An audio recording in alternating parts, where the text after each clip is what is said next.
Every Salt Laker deserves a place to sleep at night. We've been saying that since I started this job almost 3 years ago, and my heart goes out to everyone who knew and loved and worked to serve the unsheltered individuals who've passed away in just the few days here in Salt Lake City, but of course across the entirety of this year. And those individuals in just the last few days who have died, of course the medical examiner will do their work, and in the coming weeks the specific causes of death will be known. It's completely reasonable for us to assume that the exposure that they've endured was a factor in their tragic deaths. And before this last weekend's cold spell, there were an average of 109 beds available each night in the county's shelter system in the month of December. The frigid temperatures led to those beds over the weekend becoming effectively full. And ahead of what we expect to be dangerously low temperatures in the coming days and even in the coming weeks, I have two announcements today aimed at preventing similar tragedies. First, this morning I signed an emergency order authorizing the homeless resource centers in Salt Lake City to further expand their capacity, and that's effective immediately. This will allow for 25 additional beds at each of the Salt Lake City homeless resource centers, and that's beyond the state legislated flex numbers that have already been achieved earlier this year. What's more is that Mayor Silvestrini and Mayor Wood in South Salt Lake and Millcreek, which are the other locations for this year's winter overflow shelters, have also agreed to take similar steps with emergency declarations in their cities.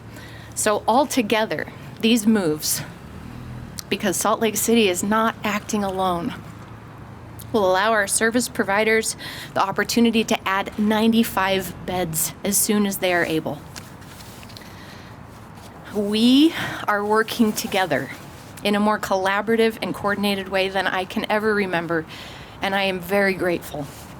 I'm also pleased to announce that the State Office of Homelessness will utilize any unspent funds from existing contracts they have for overflow shelter to cover these additional needs like staffing and transportation.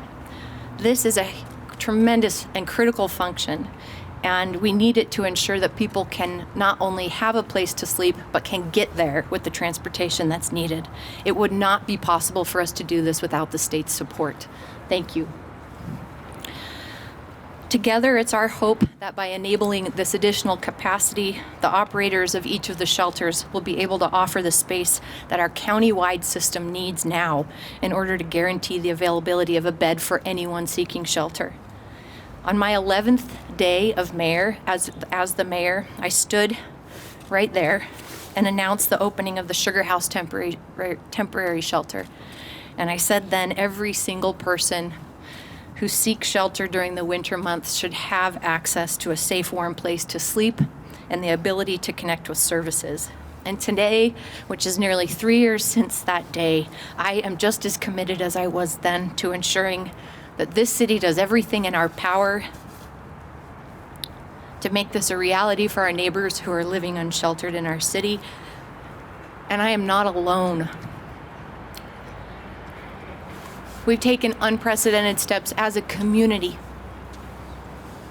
to open a winter overflow shelter back in 2000, again in 2021, and again at the beginning of this winter in 2022. And now as we go into 2023, we can look at state legislation that was spurred on by the actions this community's taken in the past years. And that legislation in this previous session outlined the cooperative process among Salt Lake County cities with the county to plan for a winter shelter. Now, the process that we went through over the summertime wasn't perfect, and we all know that. And the overflow needs of this year demonstrate that we still need additional emergency shelter in the state's system. But this collaborative process has also built partnerships with our stakeholders, with our other cities, with other levels of government into the state, whose involvement is desperately needed in order for us to create permanent solutions for homelessness. I want to say how grateful we are for the marathon efforts of volunteers in this city and a local church downtown, who over the past weekend worked quickly and worked together to provide an indoor option for so many people in the downtown who didn't have another option. Our community's commitment to this issue is unwavering, and I'm grateful for it. I also want to express appreciation for the ongoing efforts of the Homeless Resource Center providers and their outreach teams who have experienced a decrease in staffing numbers and actually fewer donations this year. And they've still provided unprecedented number of overflow beds. And yet there are still people outside today, right now, who but for emergency action among these cities would have no place to go. We know that an overnight fix for homelessness, which, something that operates more than just a temporary shelter over people's heads, is not possible in an immediate fashion. It's a solution that if it were easier or uncomplicated, it would have been done decades ago. It's plagued our city and our nation for even longer. And I think the nature in which the city has operated quite alone is part of what has made it last for so long. It's going to take a systematic approach that brings every stakeholder in the system together. The positive news is that these stakeholders are working together. And we're collaborating on the work that must happen if we're ever going to address in a real humane and permanent fashion the causes of homelessness and respond to the unique needs of each individual with more than a cot. You see this collaboration working with the $6 million that our city council approved last Tuesday that collaborates with the county's 27.5 and the county's $6 million to produce more than 400 permanent units, housing units, and medically vulnerable transitional housing for people, the majority of which will be open by April. It's the 60 new tiny homes that we're going to be breaking ground on in the new year that will have wraparound services. It's the mental health facility, the bridge facility that the county council approved just a couple of weeks ago that will tide many beds over that don't exist today in the mental health services system until the Huntsman Mental Health Receiving Center opens. And it's also one incredible and unanimous partnership that has come together in the last couple of months to actually and deeply serve the individuals experiencing homelessness who have mental health needs, who right now are facing the criminal justice system as their only and inappropriate path to services. We are not done, but today we're taking some bold action because we're doing it together again. I want to thank our local shelter providers for their tireless efforts, our partners at the state and the county, and our community advocates in helping us make these tremendous strides together during this critical time. Wayne Niederhauser will speak next, and I'm sure we'll be happy to take a few questions afterward. Thank you, Mayor, very much. Appreciate the Mayor's leadership and the partnership that we have with Salt Lake City and Salt Lake County in addressing this very concerning issue of people not being able to get into shelter and being at risk of passing away or other issues, frostbite. It's something that we take very seriously. Going into this winter, we've had 340 expansion winter overflow beds, more than we've ever had before. We've had them opened faster than we've ever had before since the Rio Grande shelter down in the Rio Grande area. But so I felt pretty confident the state was leading that charge by statute, and then that confidence has been shattered over the last week with the amount of people that are accessing shelter, even though we've provided more beds than we ever have and earlier than we ever had before. So the mayor and I and others have worked together over the last couple of days and have come up with a plan. Appreciate the emergency declaration. This will help us to now flex those resource centers a little bit more. It will take a little bit of time for that to happen.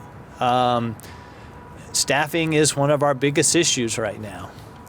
And it highlights the need for us to rally around the governor's budget, There's some major housing issues there that the Office of Homeless Services was successful in getting in the governor's budget. $100 million for housing grants. We got $55 million the previous session, and that's all been committed.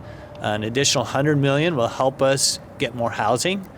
We also have $5 million in a housing grant program that will allow rent flow, will provide rent flow for projects seeking low-income housing tax credits, so that it's a supply-side solution. That will also help us get more deeply affordable housing. That's 30% area median income and below. That's what we're dealing with when we're dealing with homeless services. So we're also laser focused now as an office about addressing additional shelter for future years, so that we can have a place that we don't have to worry about, a place that can flex, a place that people can go and that will have sufficient space for individuals seeking shelter during the winter and in the summer, because right now our resource centers have been running at capacity pretty much all year round. And so it's obvious to me that we need an additional shelter response. Happy to take any questions, and again, want to thank the county, the mayor, Salt Lake City, and the providers, and all those who work tirelessly in this response system to get people into a better place. So thank you. This may be a question for the mayor, but you started off by alluding to those who may have perished on the streets recently.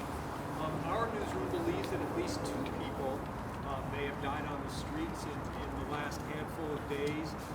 But as you also alluded to, the medical examiner can't necessarily nail down a cause for that. How many people do we believe have died on the streets in Salt Lake in the last week or so? 5. 5 unsheltered. And what were the circumstances? You know, I can't, I'm not prepared to give the details on those deaths, but they're in our police watch logs. You can find some of the general details there. And it's 5 since which day? About 5 days. Is this too late? Since the cold snap, Blake. Are we making an emergency declaration too late? This is as fast as we could get it together. The efforts of the volunteers with the Methodist Church downtown over the weekend had an open door opportunity. They had approximately 80 to 86 individuals come in off the street. We're still, I think part of what Wayne will help oversee, there's a meeting today and there will be coordination every single day, but it seems, according to the numbers, that there actually was capacity at the Millcreek overflow shelter over the weekend, and people went into the Methodist Church movie night that was held there with the volunteers. So making sure that we are utilizing every bed, that the transportation is available, and that people are being connected with the resources is part of what the funding effort, the funding support will come from. So we're still trying to make sure that those beds in the winter overflows are available and that the numbers are correct that we're seeing. Because if you look at the Millcreek numbers over the weekend, there were beds available. Mayor, why was this done now? I mean, we knew it was going to be really, really cold.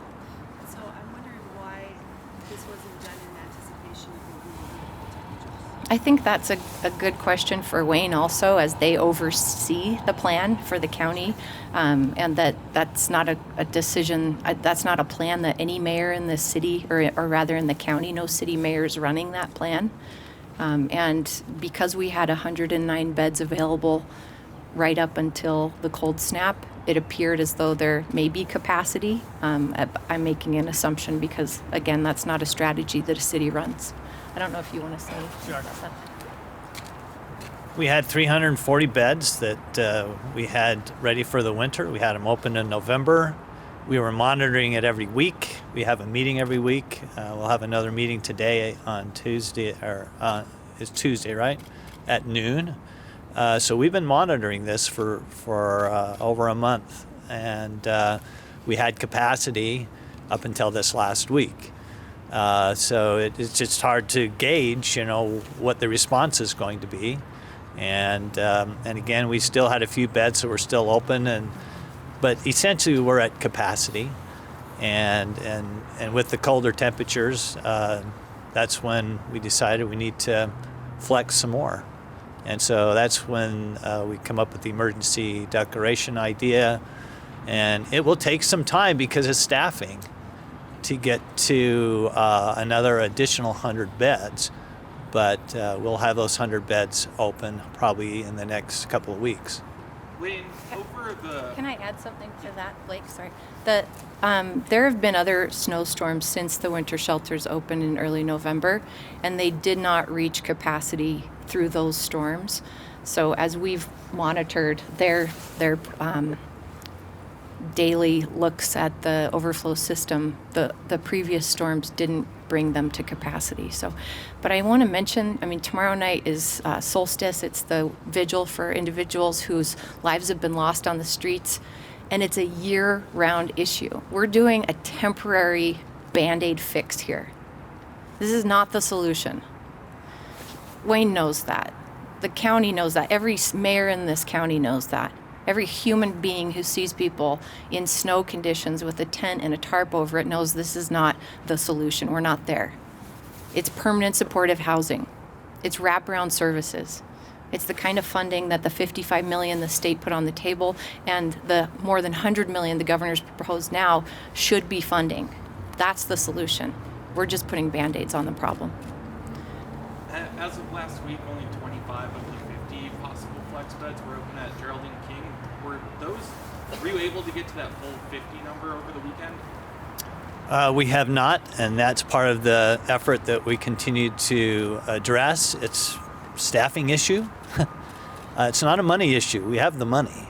It's getting people to staff it, and so, we appreciate the efforts of other organizations that have opened up some shelter over the weekend at the Methodist Church, and those are some great responses. That's a big help, and it's not everybody can do that, but we all need to rally around as a community and figure out how we can get more people involved in social services, and part of that will be some funding issues.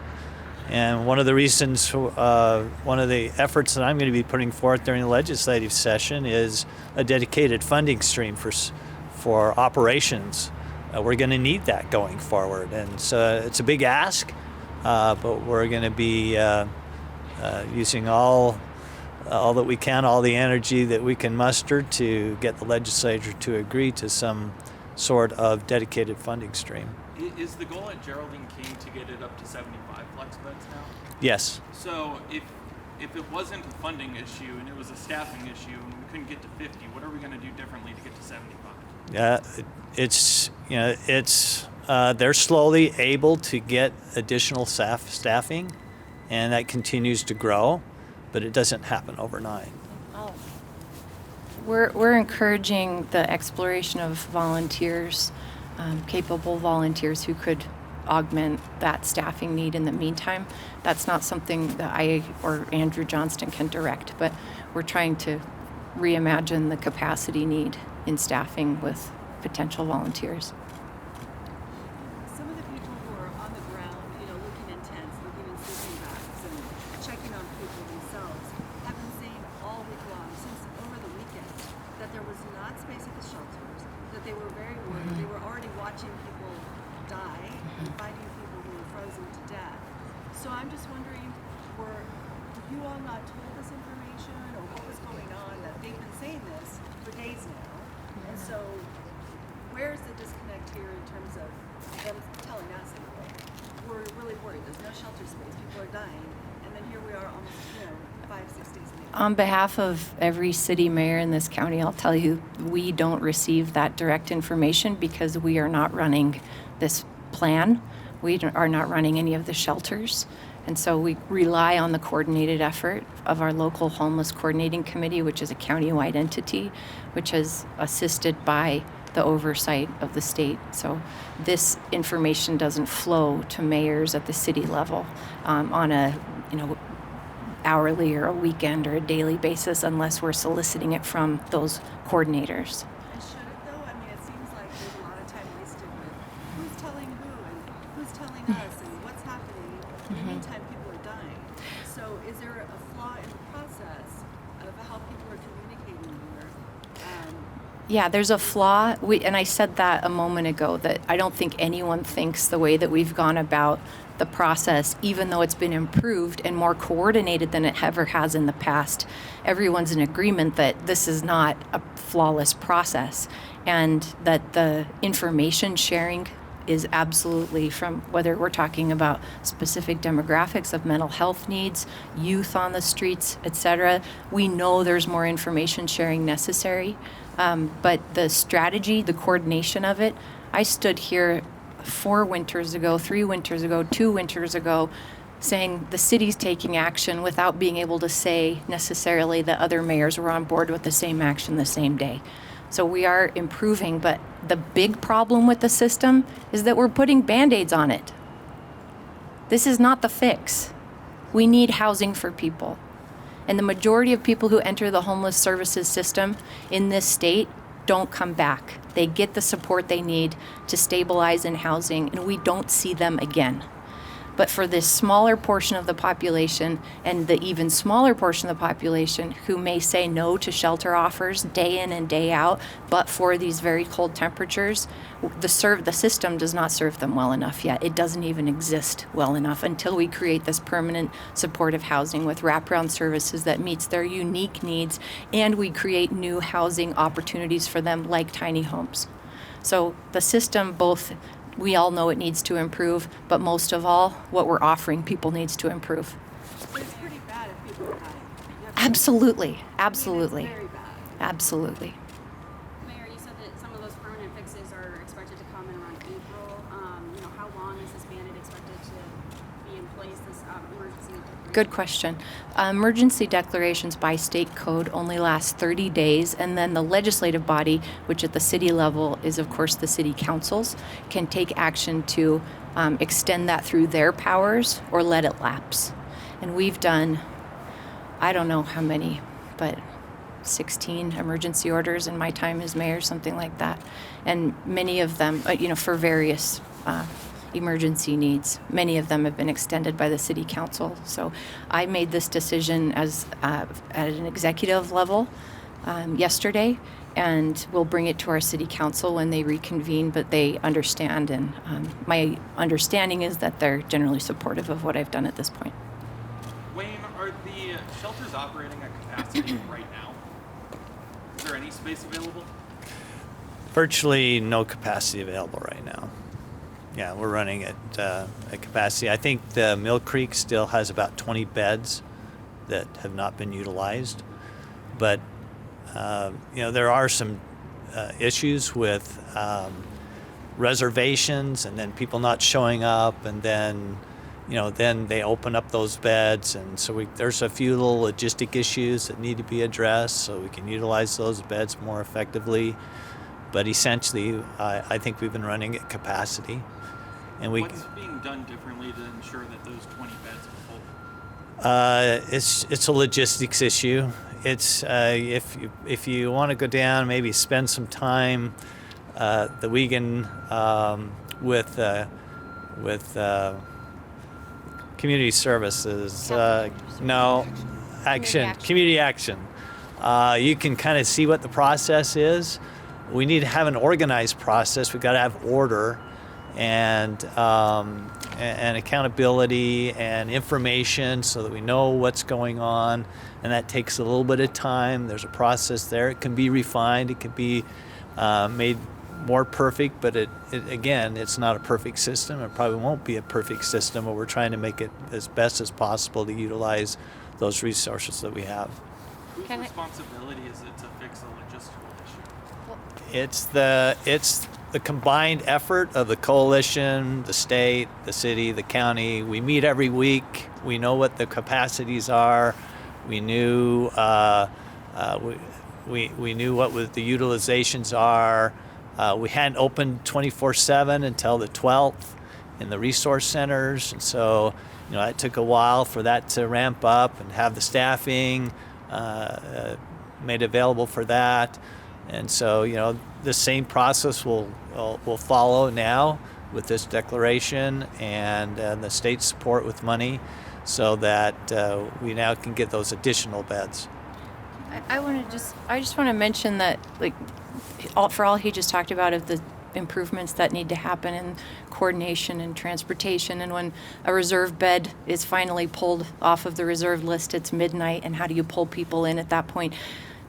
Imagine, though, that we don't have to fix this complicated system of 5 different overflow locations, and that there is a low barrier additional shelter that has the flex capacity during the winter months, and people don't have to go to different locations to be transported in.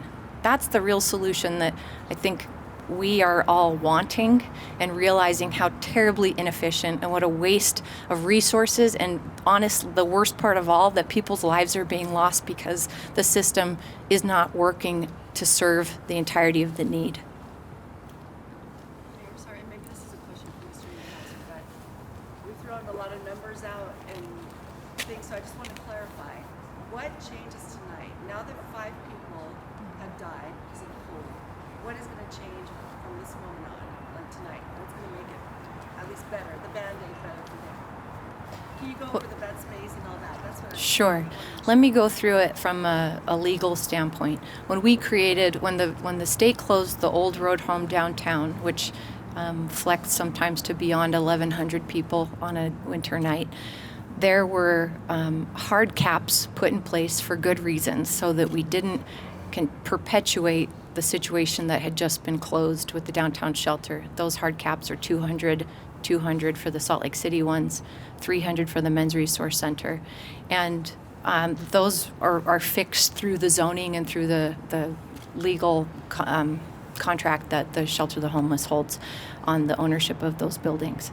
And I was on the council when we made those caps, and those were our assurances also to the surrounding communities that they wouldn't become what the road home became over time when additional shelters weren't added. There was good reasons for that. What the HB 440 legislation did in this last session, among many things, was allow the state to override those capacities to meet winter needs by 25% of the allowable limit. So that 25%, and as Blake said, staffing may have put limitations on what they're actually able to expand to, but legally they can expand to 25% of that total. But their authority stops with that 25% flex, and it takes legally local authority through an emergency order or emergency declaration to allow those facility operators to go even beyond the 25% overage.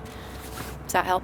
Yeah, but in terms of actual bed numbers, like tonight, I think you said earlier there'll be 90 more beds, is that right? 95 total among the 4 resource centers. In Salt Lake City Well, and I should say 3 are resource centers, the 4th is the Millcreek Library. so that's basically what's available. And Wiegand Center, but Wiegand is not a part of this expansion. Their fire code, because of their square footage footprint, means that they can't go any larger. And do you think the 95 is going to be enough? I mean, how do you figure that out? Those numbers are a question for the local homeless coordinating, and Wayne's more on top of that than I am. We had more beds to start this winter than we've ever had before. 304. We've opened them earlier than we've ever done before. We monitor it every week, and we'll continue to monitor it and respond as we see what the numbers and what the capacities and what the utilization is.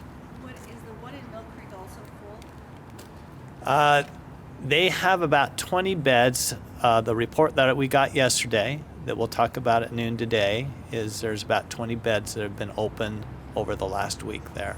Because I understood that there were transportation issues. There are only 2 buses that people can take over there. And if Those you are miss some logistic issues we'll have to deal with, and no if you miss question. those buses, then you're out of luck. Yeah. Is that true? Well, I don't know all the details of it, but those are some logistics issues that we still need to address. I just want to be crystal clear. Those 95 beds are not going to be available tonight. it's going to take some time to get this. It will take some time to ramp up those 95 beds, yes. And the mayor just talked about a more permanent fix being offering a permanent shelter that has the capacity to flex. Is that something that we could see in front of the legislature this coming session? Is that something that you support? Yes, I've actually been presenting the idea to legislators, to legislative leadership, to the governor. It'll be an issue that will be addressed during the legislative session. And it will be difficult to have this up and running even by next winter. But I think there's some possibilities for that. But the long term, we need to have additional shelter. We need to have the ability to flex so that we got, and in a single location. So we're not having bus people around to 5 different shelters.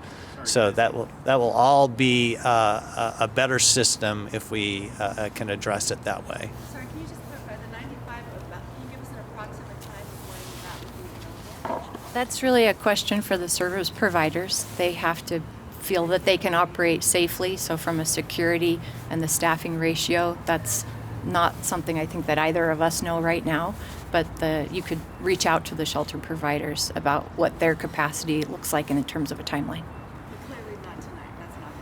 I don't, whether or not they let people warm in the lobby or what those options are, legally those bodies can be in those shelters overnight at this point. And what the operators need to do it safely is not in our hands, but you could ask them. Okay, thank you so much.